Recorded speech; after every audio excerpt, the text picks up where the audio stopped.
Today I wanted to chat about how phenomenal research is coming out in our profession about how chiropractic positively impacts the brain. What do I mean by this? There's phenomenal neuroscientists doing research. She's a chiropractor, she's a neuroscientist, she has a PhD, she has a master's. She is going to be expanding to 5 chiropractic research centers throughout the world right now. She has 45 people working in her clinic in New Zealand, research-based. And we can with confidence say that the chiropractic adjustment stimulates different parts of the brain. What do I mean by stimulates different parts of the brain?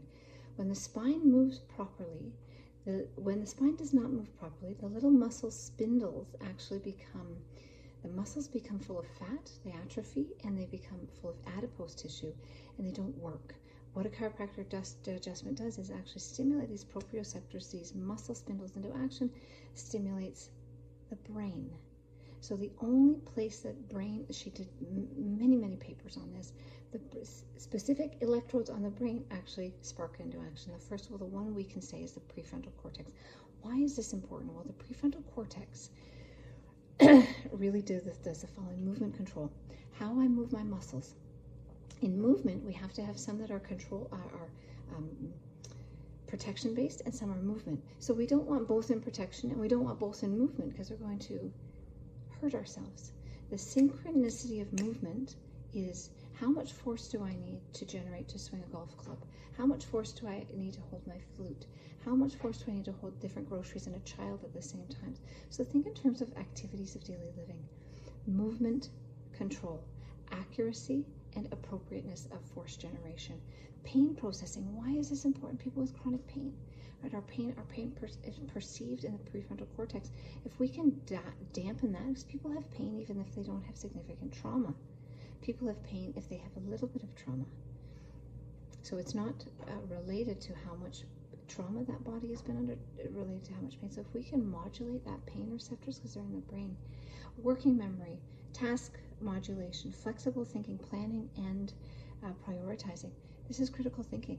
How we plan our day, how we go through our tasks that we have to do, executive brain function, emotional control and mental health, the prefrontal cortex.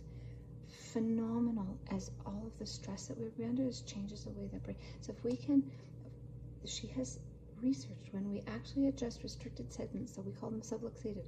When those subluxated segments are freed, the muscle spindles, we're literally bringing them back online, and they send information to the brain. So we're getting that brain, that body connection, not only in the back and the brain. Impulse control. Can we dampen that down? Absolutely. Neuroendocrine functions. What is this? This is our hormone balance. Inflammation throughout the body. So inflammation you can see on the outside, but also inflammation you can't see on the inside. Be that gut health.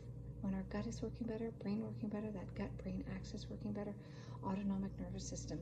So this is the as we toggle in the autonomic nervous system, we toggle between sympathetic, so the fight or flight, and the parasympathetic. So we need to toggle between those. So modulating the autonomic nervous system, prefrontal cortex, empathy, how we care for others, how we can put ourselves in other people's shoes, and immune functions. I've just been over that. So we know that, and we can say with confidence, this is through Heidi Havoc's research, that when we adjust the spine, the prefrontal cortex changes. We also find that the cerebellum changes as well, which I'll talk about in another video. But fantastic research coming out, and we can absolutely say this over time. The brain changes under